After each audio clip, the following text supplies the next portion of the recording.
I'm Mark Ryan, this is Super Review, and this is the Mod House Tungsten. This is a pretty new planar magnetic headphone from the company Mod House, and if you're not familiar with them, well, they have been traditionally known for modding headphones, hence the name, and specifically modding the Fostex TRP line. Now the Tungsten here, this represents their first brand new headphone from the ground up. And that has got people pretty excited, I think, for a couple of reasons. One, because it's just been a community fan favorite, the Mod House brand, and this being their first new headphone, well, that's exciting. But two is the frequency response, and we're going to talk about that a little bit. But I guess just to set your expectations on like how exciting or how excited people are for this headphone, if you want to pre-order this thing today, well, first of all, there's a wait to be able to pre-order, but once you pre-order it, there's still like a 20-week lead time. That's how in demand the Mod House Tungsten is. And that's kind of like not even the most impressive part, because the most impressive part is that this is a $2,000 headphone. So for that level of price to have that much demand is actually pretty nuts. But I gotta be honest, when I first heard this headphone at CanJam just about a year ago, I wasn't quite sure what all the fuss was about. And then I heard it again in New York a couple of months ago, and again I was like, I don't know, maybe this headphone's not for me, maybe there's something wrong with me, or maybe it's just bad conditions, right? Listening to headphones and audio gear in a showroom is kind of notoriously bad. So I've been interested in spending some at-home quality time with the Tungsten, and thankfully, thanks to a very generous viewer of the channel, I was actually able to have this thing on loan for about a month or so. In fact, I've also got the other version of this. So there is a single-sided and a double-sided magnetic version of this thing. We'll talk about that a little bit more when we get into all the details, but just note that I've got both of them, and I'm going to be mostly focused on this version, which is the double-sided planar headphone. Okay, anything else to talk about this thing before we dive into it? I don't think so. So yeah, let's just dive in and talk about the build quality on this headphone, the form factor. And I gotta be honest, this is kind of where this headphone starts to show a bit of roughness around the edge. But let's start with the good stuff, okay? I'm reaching down here because one of the good stuffs is this carry case, which is quite sturdy. They call it a Pelican-like case, and I think that's probably accurate. Probably not an official Pelican case, but this thing's super sturdy, and I wish that I could put it on my table and show you everything about it, but man, this thing is a chonker. But if you're gonna spend $2,000 on a headphone, you certainly want to know that it's well protected, and it's gonna be in that.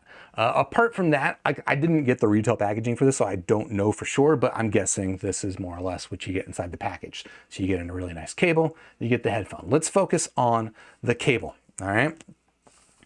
This is, I'll be honest, this is a brand that I'm not super familiar with, but they have partnered with a company called Viking Wave to make this cable. So this is a cable that a lot of people are pretty excited about. And for sure, this is a nice, sturdy, impressive cable. But in some ways, it's actually not my favorite. Here, I'll say this is a good cable. This is a very good cable. And definitely it's attractive, but it does end up being a little bit on the heavyweight and kind of stiff side. You can see that the behavior is actually pretty good. It's not particularly memory prone or anything like that. It's a heavy duty cable, okay? And it kind of goes well with the headphone, which isn't not an especially heavy headphone, but there is something just kind of heavy duty and metal about this whole experience of these headphones. So I would say that it is a fitting cable, but nonetheless, I actually ended up preferring to use another cable. Now, what's good about this is that it does have your standard dual 3.5 millimeter entry, so you can hook up any other cable that you want to. I think most people are going to be excited about this cable. In fact, this version is a balanced version. So I think most people are going to be excited about this cable, and again, no doubt that this is a very nice cable. It just ends up being a little bit stiff and cumbersome for me. It's also maybe a little bit long for the way that I typically use headphones, which is as kind of like a portable walk around the house sort of thing. And I think that's probably where this cable is like not at its ideal. And to be honest, this entire headphone is not really at its ideal in that situation, but we'll talk about that in a little bit. This is kind of notoriously hard to drive, right? And we'll talk about exactly how hard to drive, but there you go. That is the cable. Very nice, very handsome, but in some ways a little bit overkill IMO for the headphone. All right, but that will bring us into talking about the headphone itself. Let me just pull up my notes real quick and let's talk about, all right, the basics. All right, this thing is, I guess I don't know how much I mentioned it in the intro. This thing is hand built, okay? This thing is a community project effectively, but I don't know, it's got a lot of polish in the design. It's one of the more attractive headphones out there, to be honest. Some of the shapes here, like this is 3D printed, right? But it's like actually a pretty nice design with a headband design that is generally kind of Audeze-esque. In fact, these little rods here feel like they're straight out of an Audeze headphone. And because of that, they've got like a nice sturdy click to them, and you get a lot of adjustability. That much I like about it. There is some interesting texturing on this material, which I don't know is going to come across super well here in the camera. It almost does. Yeah, I'm looking at it right now. Almost just looks like noise. But yeah, there is some texturing here in the 3D print because it is 3D printed. The band up here is all metal. This is like I'm guessing a stamped steel. And then it does have a little bit of a suspension strap, which is, I can't tell if that's actually leather or not. I'm guessing the way that this thing is sealed closed with heat that it's not, but this is a very nice feeling headband. Now, the weight on this headphone is a little bit on the high side, but it's not extreme. And I'll be honest, like in wearing impressions, I did not feel like this headphone was especially heavy. They claim it's 520 grams. On my scale, it was around 500 grams, so actually a little bit less. So there you go. The single-sided version of it. Again, I mentioned that there is a double-sided and single-sided. What that is referring to is the design of the planar driver in here.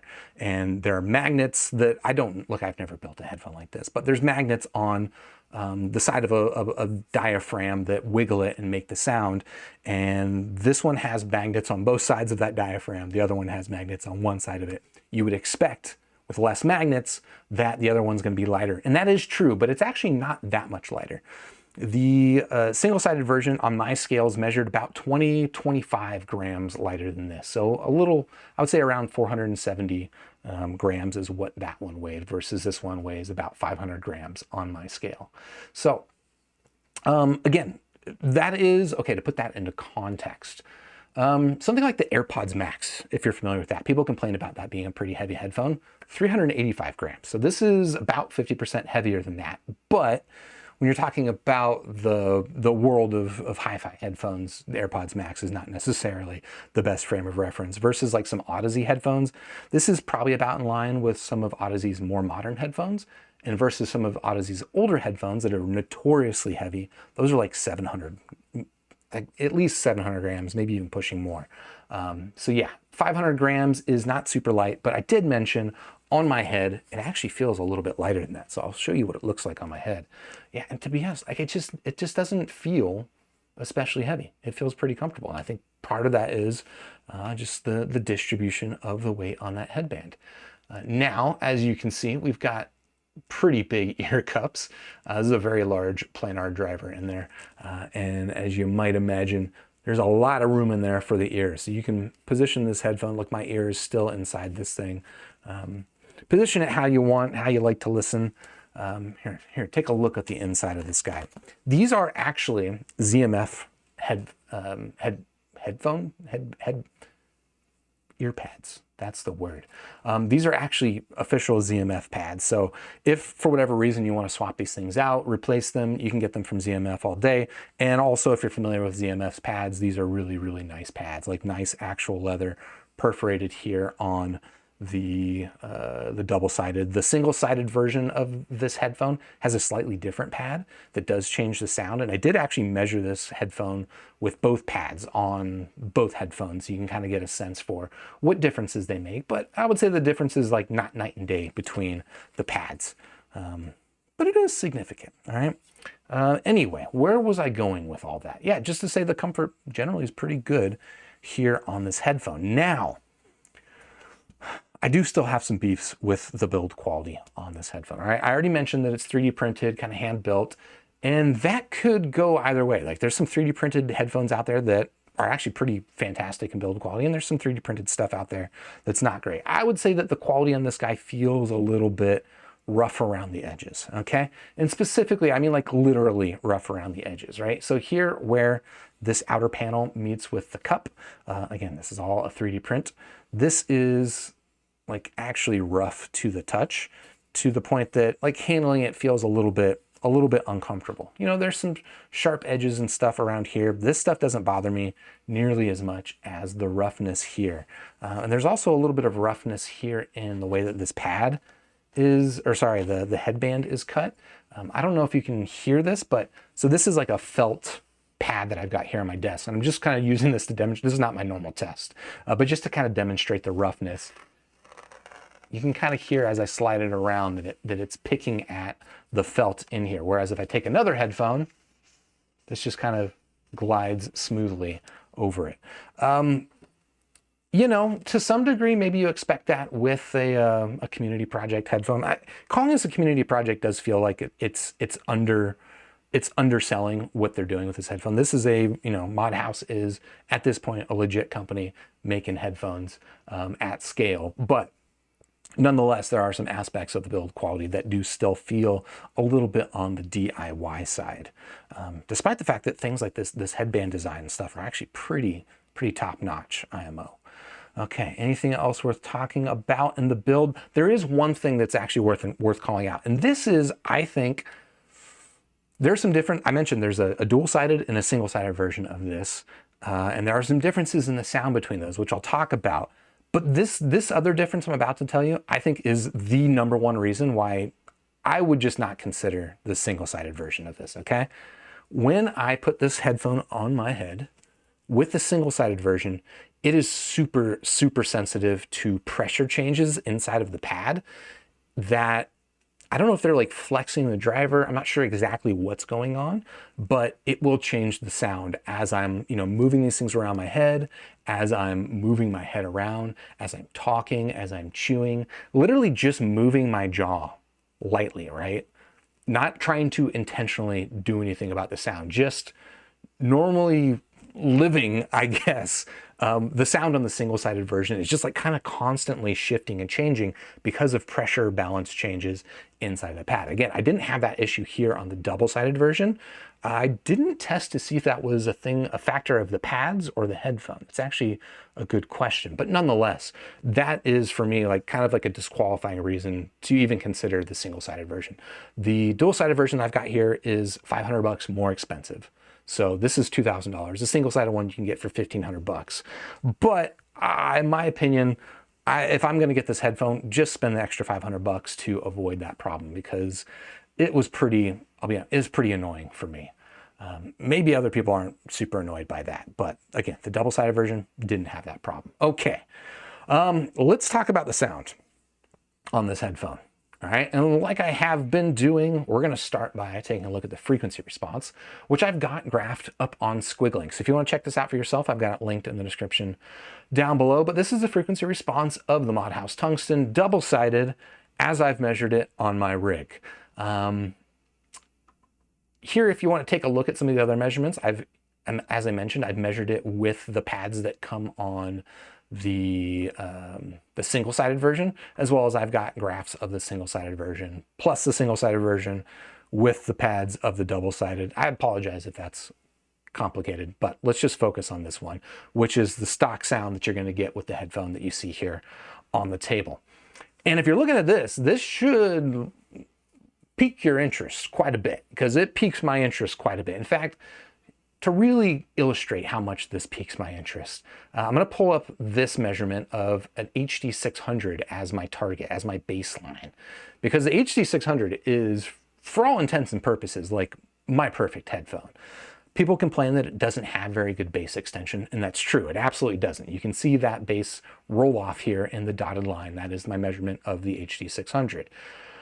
But what you see about the measurement here of the tungsten is that it lines up quite a bit with my measurement of the HEDDphone minus the roll off in the bass. In fact, this is just kind of nice linear bass extension, maybe a little bit of added mid bass punch to it, but generally that is quite linear looking and kind of doing exactly what a lot of people want from the HEDDphone, except now you're getting it here with the Mod House Tungsten. Now, Okay, actually, real quickly, I will highlight the differences between this and the single-sided version. As graphed, oh, this is a little funky. As graphed, they don't look that different, okay? What I will say is that to my ear, the single-sided version does sound noticeably brighter, okay? So as I'm describing the sound here on the double-sided version, which is where I spent most of my time, as I'm describing the sound, just kind of interpret that plus a little bit of extra brightness if you want to know how I think that the single-sided version sounds, all right? All right, let's go.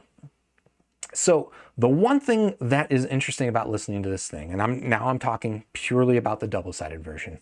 The one thing that's interesting about this thing is that despite what the graph shows, this thing actually sounds a little bit trebly and a little bit warmer to my ears than what I see in the graph. So for me, the HD600 I mentioned, that is like kind of like my baseline of just about an ideal frequency response. It's pretty much a mid-range tune. A little bit forward in the vocals, but generally it's just like a nice, easy mid-range tune. The Mod House Tungsten, I would not really describe that way, although it does absolutely have some things in common. It comes across overall a little bit warmer, which maybe you would expect from that bass boost, but also considerably more trebly, okay? So, I'm just checking my notes here. The lower mids do have a little bit of a warm tilt to them, and because of that, I did find that it gave vocals versus something like the HD600 somewhat of a boxiness and a little bit of a congestedness. Now, this is kind of what my listening impression was when I heard this thing first at CanJam, and when I got it here in my house and got to listen to it without the distractions of sound around me, that aspect was still here. I will say that it was not as strong as I remember. This is definitely a better balance than what I remembered listening to in September last year, but nonetheless still kind of warm, full, and a little bit boxy and congested. Now, when I talk about congested, the imaging performance on this guy is actually not bad. I wouldn't say it's like super exceptional, but it's not bad. Certainly not worse than something like the HD600, but things like vocals, I was listening to specifically Cigarettes After Sex, and maybe I should stop listening to Cigarettes After Sex is my only thing, but I found that the vocals are a little bit on the smeary side with this headphone. Now, that trebliness that I talked about, that ends up kind of being a dominant characteristic of this sound for me. It comes across a little bit on the crunchy side, if I'm honest, a little bit on the fatiguing side. It's not so much like a lively, bright, it really doesn't come across as like bright. It more is just like kind of like this crunchy harshness that I get when I'm listening to this thing. And as an example, I pulled this up real quick. This is an album I've been using lately to kind of like, I guess, validate my sense of trebliness. This album by Navi, Ultra, the mastering on this thing is definitely bright. This thing, the mastering on this is like probably not super well balanced, but on a balanced headphone, it just comes across as bright and like not a problem. On something like the Mod House Tungsten and some other IMs that I've been reviewing lately, it does come across a little bit fatiguing, actually quite a bit fatiguing. And unfortunately, that was the case here with this headphone. Dynamically, and maybe this is a word I should steer away from, but it feels like it describes the thing I'm trying to say in terms of like that contrastiness and separation and aliveness. This actually feels like it's not the most dynamic sounding headphone, a little bit flat. And I think a lot of that comes from that boxiness in the mid-range. It's not too unlike the Meze Audio Empyrean 2, which I recently reviewed, which I think has kind of like a similar bit of a slight sense of stuffiness to it. But I don't know. It's things like Disintegration album by The Cure. There's a song I use a lot called Close Down that just has a lot of action in it. And it's busy. And on some headphones or some IMs, you can really pick out the space between everything. It feels like the kick drum or the bass drum that's kind of dancing around in my head. On other sets, it all just kind of sounds like it's coming from one blob. And I feel like with this, that's the sense I get. I understand a lot of people love the way that this headphone does the bass, and the bass is like generally pretty punchy, and again, it does extend quite well, but I just am not really finding, I guess, the mid-range clarity that would allow it to have that danciness that I like to hear, at least in that particular album. I'm taking a look at my notes if there's anything else I wanted to say. Again, I honestly, this is a pretty pleasant headphone in terms of its tonality. In fact, maybe even fantastic in terms of its tonality. But that harshness and the treble and the transients, just, it really does limit my excitement for this headphone quite a bit. Now, I did want to touch on a little bit of the source memes of this headphone, okay? Because I already mentioned up top that this is a headphone that is notoriously hard to drive. And that is absolutely no doubt the hardest to drive headphone that I've brought here into my house. That said, it's not like insane hard to drive, but to give you a sense of what I've been listening to it on, I'm looking around. I don't have it at arm's reach. I probably should have. I've been listening to this primarily on two sources. One, over here to my right, I've got my JDS Labs Element 2, which is an integrated DAC and amplifier. And I definitely got to turn the volume up on it. Let's say the volume knob goes from, I'm going to say about 7 to let's say 7 to 5 is kind of like the range of that volume knob. I'm talking about a clock. And I'm listening to this thing kind of regularly at around like 1 to 2 o'clock, which is quite cranked up, but it's also not like pushing it to the absolute limits. And then the other source I've been listening to this thing on is the iFi Diablo X. They've got a bunch of models out there. Their model names are kind of confusing, but that is a portable DAC amp that drives this thing no problem. It has plenty of power to make this thing loud enough, but if people are kind of curious about what source I'm using, that's what it is. I'm not a big believer in source making a significant difference in headphones unless like there's some particular very specific conditions, in which case it's not that predictable. What I mean to say is that I think my listening impressions are reflective of what I would hear this headphone sound like on any neutral source, which is to say it ends up being a little bit contrasty, a little bit crunchy, and a little bit on the trebly side and fatiguing. Now, all right, let's bring in some other competitors and talk about how this thing compares head to head. I'll bring this one in first. So this is, oh yeah, I can tilt it for you. This is the Head Audio headphone 2. Let me arrange these things. Oh, I forgot to mention a couple of notes on the build quality. I forgot to mention. It's got magnetic pads, which I actually think is really cool. It makes it really easy to replace them. And the way that they've positioned these screws and the holes in the backs of this pad means that it kind of like positions itself and kind of locks itself into place. I like that. It does feel, again, a little bit on the rough around the edges side, but it is what it is. The other thing that I wanted to mention, man, these things are like popping out as I'm showing you. The other thing I did want to mention as another rough around the edges sort of thing is here. And that's probably out of focus, but this is where the 3.5 millimeter, the dual entry goes, right? As kind of like, just like again, maybe I feel bad kind of quibbling about the build quality in this guy, but there are, yeah, it's definitely not showing up on camera. There are gaps around the 3.5 millimeter connector to the point that it is possible for me, in fact, frequent, that I am trying to plug this thing in and the 3.5 mil connector here ends up going in between the actual jack and the chassis. And I find that, I don't know, it's kind of nasty feeling. Apologies. But yeah, anyway, let's bring in this other headphone. Let's talk about comparisons. Form factor, build quality wise, I really don't have any major complaints here with the headphone. It is, okay, I shouldn't say that. It's a bit Frankenstein looking. Let me throw it on my head. There you go. It's a bit Frankenstein looking. And also this thing has like significant driver flex because it is using a unique AMT driver, which I'll talk about. I'm going to do a full review on this headphone soon. Look for that in the future. But form factor wise, just fit and finish, this thing is a lot more fit and finished. I don't know. In terms of sound, however, this is where it's kind of tricky because I feel like both of these headphones have some pretty significant demerits. Now the price on this guy is $1,500, price on this guy $2,000. They're both very expensive headphones, no doubt about it. But the tonality out of the box on this guy is way worse. It's super boxy, and the bass is poorly extended. Vocals sound weird, like they kind of like sound like this. And it's honestly just kind of a strange tonality. But if you EQ this thing, it's pretty nice. Now, I'll be honest, I didn't play around with EQ on this because apart from the trebliness, the tonality on this guy is really quite nice.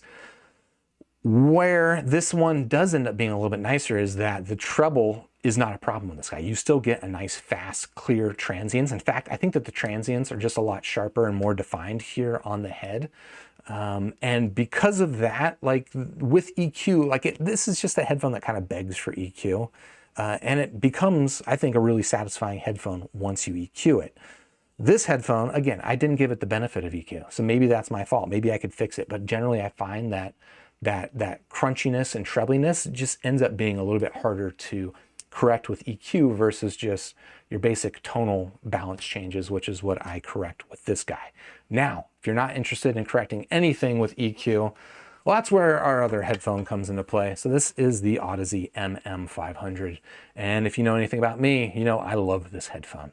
Price on this is similarly priced. I think it's around 1,800 bucks. I forget exactly. And out of the box, this headphone sounds phenomenal. I need no EQ on this thing. Tonality to me on this guy is just fantastic. In fact, where this, again, has kind of like a bit of a warm tilt to it versus the HD600, this has a different tonality. It's a contrastier tonality, but it doesn't have that same like warmth and like overly stuffiness in the mid-range. If anything, like the mid-range on this guy might even be a little bit too forward, but I dig it. I'm not going to complain about that. The vocals are a little bit more centered on this set because of that and just generally better delineated. Now, the thing that is above that, those tonality differences, the thing that I love about this headphone is, again, apologies for this word, the dynamics of it. It's just a very visceral sounding headphone. Very clean separation between all the instruments. And it's got this punchy bass. It's got this nice, like hard, metallic, like realness to high frequency percussion that just feels very tangible in a way that this, I don't think that it really achieves that. That would be my take. Based on the way other people like this headphone, I think people are getting that out of this headphone. But for me, the Tungsten doesn't do it, whereas the MM-500 does it. And it does it without any of the issues that I have with this guy being just a little bit trebly and hot and fatiguing. The MM-500 is a headphone I can listen to all day. And then, of course, the build quality on this guy, I think, is also just in another tier in terms of fit and finish. This is a fantastic build quality on the headphone. If I had any qualms with it, it's really silly. It's that it's hard to hold one-handed. That's my one complaint about the build quality here on the MM-500. Apart from that, love this guy. But yeah, I don't know. I think, frankly, fam, that's going to do it for my thoughts here on the Mod House Tungsten. Let me get this thing into view and let's wrap this baby up. So again, I know a lot of people are super enthusiastic about this headphone. If you want this headphone, I would put in your pre-order now because otherwise you're just waiting even longer. This thing's still got tons of lead time on it because people are super excited about this headphone. I get it. Unfortunately, I'm not one of them. I really tried to. I wanted to like this headphone. I love that it is kind of born from the community. I love the aesthetic of this guy.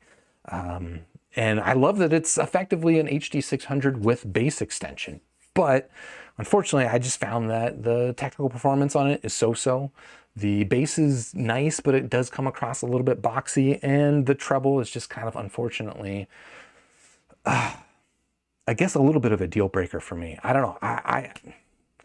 I seem to be a little bit more sensitive to treble in headphones than I am in IAMs. But anyway, out of 5 stars, I respect this headphone. This is a 3-star headphone.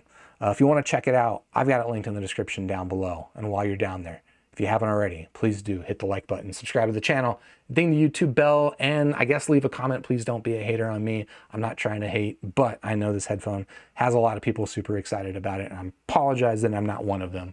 But anyway, let's hang out in the community. Join me on Discord too. Anyway, I'll catch you later. See you in the next super review. Cheers.